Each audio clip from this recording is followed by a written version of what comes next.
It's called the Kiwi Adventure. But passengers on board this P&O cruise won't spend a moment in New Zealand.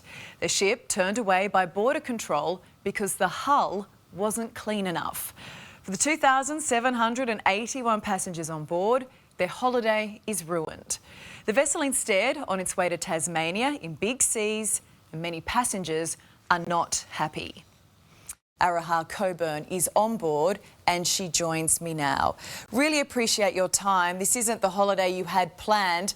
I know you're on board with 16 family and friends. How do you feel about what's happened? Oh, Ellie, we're all just completely gutted and beyond disappointed. This is not the holiday that we all planned all year, saved our money for, took our kids out of schools and all that kind of stuff to just be literally just trapped on a ship.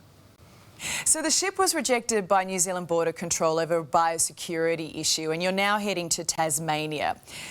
What's behind that decision? What happened and how was that news shared? So on the afternoon of Friday the 24th of November, after they had assessed the hull and attempted, I suppose, to clean, the captain came over the PA system and told us that the cleaning and assessment of the hull was unsuccessful, but then we were given a new itinerary and it had a completely different itinerary stopping at Hobart, Port Arthur and Eden. It's been a really poor communication chain and I think it's just really set a horrible tone for the cruise. And for you and your family, I mean, this was a pretty special trip. I don't imagine getting 16 of you all together was very easy. No, it was like trying to align the planets. Children got taken out of schools. My mother-in-law, who's 76, has never travelled outside of Australia. This was her first international holiday.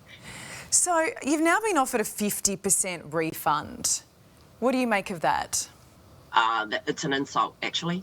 And to be fair, to most of the passengers had to kick up a big stink to even get offered the 50%. But yeah, we still had to pay for extra things. We are now stuck. We're like marooned on this boat. So we now have to pay for everything, bottled water. I had to pay for Wi-Fi so I could cancel my own tours that through no fault of my own I can no longer go to. So P&O tell us that they've offered everybody on board a $300 voucher and the 50% refund. In your mind, that doesn't go far enough and you don't feel that they've put the passengers, their customers first? No, not at all. No, they didn't put us first. We had to fight for that. And then all they gave us was a 25% discount on a future cruise. When everyone kicked up a stink yesterday and people were down at the customer service desk and everything, they finally conceded and went, okay, well, we will give you a actual 50% refund. But there was a lot of fighting and arguing that had to be done to get that. What is your message right now to P&O and management? It would be to do the right things by your customers and your passengers. We're all pretty miserable. You didn't consult with us when you turned the ship around and went to Tasmania, and now we're kind of kidnapped.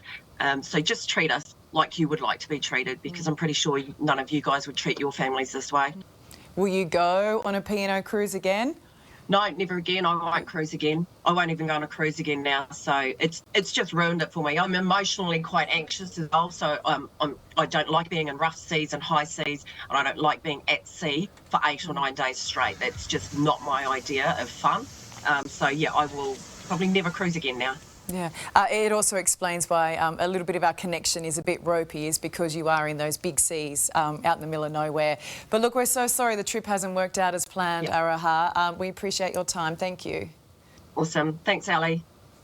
Now, Quentin Long from Australian Traveller magazine joins me now. Quentin, we just heard the frustration and anger of passengers there. Are cruise ships allowed to do this, just change the itinerary? Yeah, evening, Ali. They actually contractually are allowed to. They very rarely do it. Usually it's actually to avoid bad weather, so actually to enhance the customer experience. But in their contract, they are allowed to do it, but they have to be very, very careful when they do, because it's such a bad experience for customers. And look, they're really, really annoyed, everyone on board, but it's not like cruise companies aren't aware of New Zealand's strict biosecurity measures. And this has happened before. So It hardly fills anyone with confidence if they have a trip planned there anytime soon. Yeah, look, we've known about this as an industry. It happened last year and actually earlier this year. 4 different cruise ships actually were refused entry into New Zealand. And so we actually have the precedents, which makes this really unusual. How come they were actually still allowed to actually leave Sydney? They didn't have permission to enter this New Zealand waters. They planned on cleaning before they got into the waters. The bad weather didn't allow them to do it. They took a very, very big risk. And unfortunately, their customers are now paying the price. Yeah, backfired. Absolutely. And all they're offering at the moment is a 50% refund. What do you make of that? Tone deaf. I mean, they didn't. It was called the Kiwi Adventure. They didn't even get anywhere near New Zealand. I think the customers are entitled to be outraged and probably really should be asking for more. And I think P&O should come to the party. So how poorly has this been managed by P&O and how much damage has it done to the brand? Look, it's not great for the brand, absolutely. But what really upsets me is actually the damage this does to all cruise lines who are doing the right thing. Is there anything that passengers can do to protect themselves in future from something like this? Look, it's very difficult, but one of the things you can do is actually ask the cruise line before you actually embark, have they got enough evidence and proof to actually show you they can actually go to New Zealand, because that's the centre of these problems at the moment. Also, I always advise people, make sure you get special travel insurance that covers you for cruise ships. Really, really critical. All right, thanks, Quentin. Appreciate that. And P&O Cruises Australia told us it understands not all guests will want to holiday with them again and confirmed those future travel credits will be converted to refunds. But those passengers shouldn't have had to fight for what's fair.